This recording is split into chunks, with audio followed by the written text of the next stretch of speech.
જય માતાજી મિત્રો, સ્વાગત છે તમારો અમારી મસ્ત ટેકનો ચેનલમાં. મિત્રો, ચૈત્ર નવરાત્રી દરમિયાન જો તમને આ 11 સંકેતમાંથી કોઈ પણ એક સંકેત મળે તો તમારે સમજવું જોઈએ કે તમારી કુળદેવીમાં તમારા પર ખૂબ જ પ્રસન્ન છે.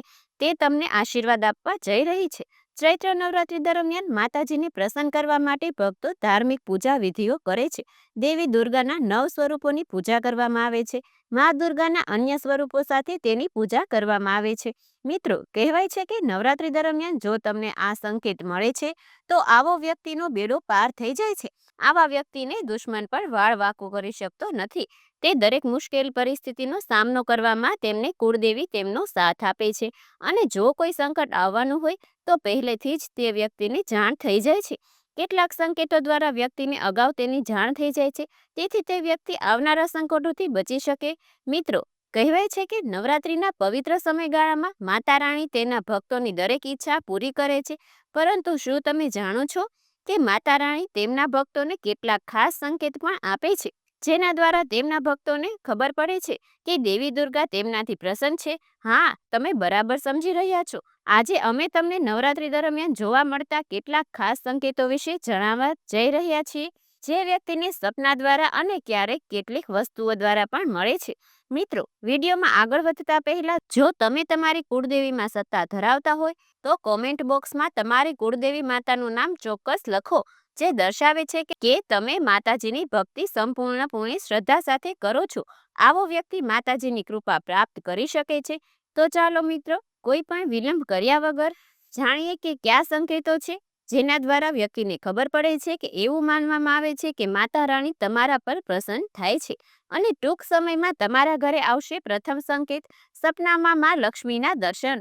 જો તમે સ્વપ્નમાં મા દુર્ગાનું સૌમ્ય સ્વરૂપ જોયું હોય તો તે એક શું છે? શાસ્ત્રો અને પુરાણોમાં ઉલ્લેખ છે કે જો મા દુર્ગાનું સૌમ્ય સ્વરૂપ જોવું તે સૂચવે છે કે આવનારા દિવસોમાં વ્યક્તિને મા દુર્ગાના વિશેષ આશીર્વાદ મળવાના છે. મા દુર્ગા સાથે સંબંધિત આ સંકેત પણ સૂચવે છે કે કુળદેવીની કૃપાથી તમારા જીવનમાં સુખ શાંતિ રહેશે. ખૂબ જ જલ્દી આ સંકેત વૈવાહિક જીવન માટે પણ શુભ છે. તે મધુરતા તરફ પણ નિર્દેશ કરે છે. તેથી મા દુર્ગા સાથે સંબંધિત આ શુભ સંકેત માનવામાં આવે છે. તેનો અર્થ એ છે કે માતા રાણી તમારી પૂજાથી પ્રસન્ન થાય છે. તમારા માટે ટૂંક સમયમાં આર્થિક લાભ થવાની સંભાવના છે. સંકેત નંબર 2, જવનું ઉગવું. દેવી દુર્ગાના 9 સ્વરૂપોની પૂજા 9 દિવસ સુધી કરવામાં આવે છે. પૂજા દરમિયાન કલશની સ્થાપના પણ કરવામાં આવે છે. જો જયંતી કલશમાં યોગ્ય રીતે વધે તો આ સિવાય 1-2 સફેદ જવનો વિકાસ પણ માતાજીનો સંકેત માનવામાં આવે છે. તેનો અર્થ છે કે તમારી પૂજાથી મા દુર્ગા પ્રસન્ન થાય છે અથવા તમે તમારી કુળદેવી માતાના નામે જ આવ્યા છે. તે તમારી ભક્તિથી ખૂબ જ પ્રસન્ન છે. સંકેત નંબર 3, ઘરમાં આનંદનું વાતાવરણ. નવરાત્રી દરમિયાન આખા ઘરમાં હાસ્ય અને ખુશીનું વાતાવરણ રહે છે. કોઈની સાથે ઝઘડો નથી થતો, બધા સભ્યો સાથે રહે છે. ત્યાં પરિવારમાં એકબીજા સાથે સારી સંવાદિતા છે. તો સમજો કે માતાજી ખૂબ જ પ્રસન્ન છે. સંકેત નંબર 4, અખંડ જ્યોતિ પ્રગટાવવાનું પણ વિશેષ મહત્વ છે. આવી સ્થિતિમાં જો 9 દિવસ સુધી તમારા ઘરમાં અખંડ જ્યોત રહે, કોઈ પણ વિક્ષેપ વિના બળે છે, તો તેનો અર્થ એ છે કે મા દુર્ગા તમારા પર પ્રસન્ન છે. ખૂબ જ ટૂંક સમયમાં તમારા ઘરમાં ખુશીઓનું આગમન થવાનું છે. સંકેત નંબર 5, જો તમે પૂજા કરવા બેસો અને તમામ માથું ભારે થઈ જાય અથવા તમને બગાસા આવવા લાગે અને આંખમાંથી આંસુ વહેવા લાગે તો સમજવું કે માતાજી તમારાથી ખૂબ જ પ્રસન્ન છે. આ સંકેત છે કે તમે તમારા કુળદેવીની ભક્તિમાં ખૂબ જ શ્રદ્ધા ધરાવો છો. સંકેત નંબર 6, શુભ સમાચાર પ્રાપ્ત થવા. જો પરિવારમાં કોઈ પણ સભ્યને અથવા વ્યક્તિને કોઈ શુભ સમાચાર મળે તો તે વ્યક્તિએ સમજી લેવું જોઈએ કે માતા દુર્ગા તેમની પૂજાથી ખૂબ જ ખુશ છે, કારણ કે માતા દુર્ગાના આશીર્વાદથી જ સારા સમાચાર પ્રાપ્ત થાય છે.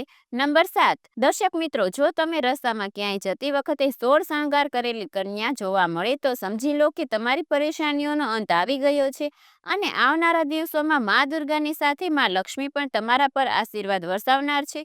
સંકેત નંબર 8, સપનામાં ઘુવડ દેખવું ભક્તોને ખાસ સંકેત આપે છે કે જેના પર મા લક્ષ્મીના આશીર્વાદ છે. આ સ્વપ્નનો અર્થ એ છે કે ટૂંક સમયમાં તમારી પાસે સંપત્તિ આવશે, ઘરમાં ચાલી રહેલી દરિદ્રતાનો અંત આવશે.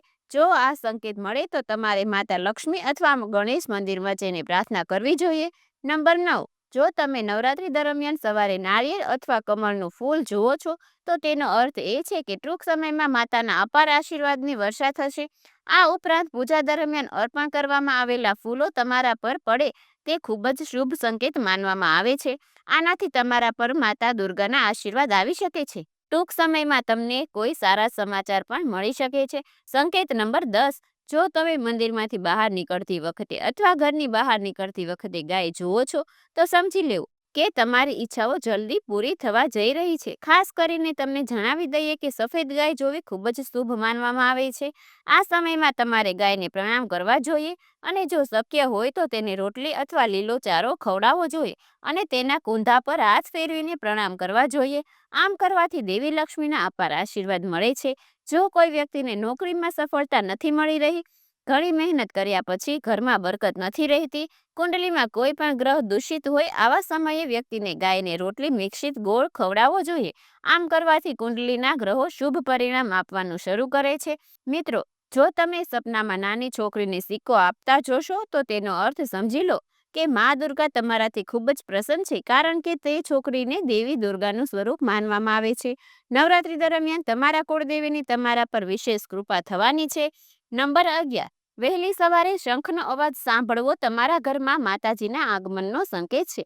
આવી સ્થિતિમાં મા દુર્ગાના સ્વાગત માટે ઘરમાં તૈયારીઓ કરવી જોઈએ. એક બાજુ ગંગાજળનો છંટકાવ કરીને માતાની ભક્તિ બમણી કરો. એવું માનવામાં આવે છે કે આ સંકેત મળ્યા બાદ આ કામ કરવાથી દેવી દુર્ગાના વિશેષ આશીર્વાદ પ્રાપ્ત થાય છે. નંબર 12. સપનામાં એક જગ્યાએ બેઠેલા સાપને સફેદ અથવા સોનેરી રંગનો સાપ જોવો તો તેને સમજવું જોઈએ કે ખૂબ જ શુભ સંકેત છે, કારણ કે સાપનું વળાંક અને બેસવું ધનના દેવતા કુબેર અને દેવી લક્ષ્મીનું પ્રતિનિધિત્વ કરે છે. જો તમને તમારા સપનામાં કોઈ સ્ત્રી અથવા કોઈ નાની છોકરી લાલ કપડામાં દેખાય અને તમને સ્મિત કરતા દેખાય તો આ સાક્ષાત માતાજીનો સંકેત છે. સંકેત નંબર 13. જો સપનામાં તમને એવું લાગે કે કોઈ સ્ત્રી તમને તેના ખોળામાં ઉંચકીને આકાશમાં લઈ જઈ રહી છે અને આ દરમિયાન તમે તેને સ્પષ્ટ જોઈ શકો છો અને એક અલૌકિક સુગંધનો અનુભવ કરી શકો છો, તો હા, તમારા કુળદેવીનો સાક્ષાત સંકેત છે જે તમારાથી ખૂબ જ પ્રસન્ન છે. આવા સ્વપ્નમાં ફક્ત નસીબદાર વ્યક્તિને જ આવે છે જે માતાજી પ્રત્યે ખૂબ સરળતા ધરાવે છે. મિત્રો, શાસ્ત્રોમાં કુળદેવી માતા અને દેવી દુર્ગાના ઘણા સંકેતો દર્શાવ્યા છે. જો તમે માતાજીના વધુ સંકેતો જાણવા માંગતા હોય તો કોમેન્ટ બોક્સમાં જય માતાજી ચોક્કસ લખી દેજો. અને જો અમારી ચેનલમાં નવા હોય તો અમારી ચેનલને સબસ્ક્રાઇબ કરી દેજો. કોમેન્ટમાં તમારા કુળદેવીનું નામ જરૂરથી લખી દેજો. જય માતાજી.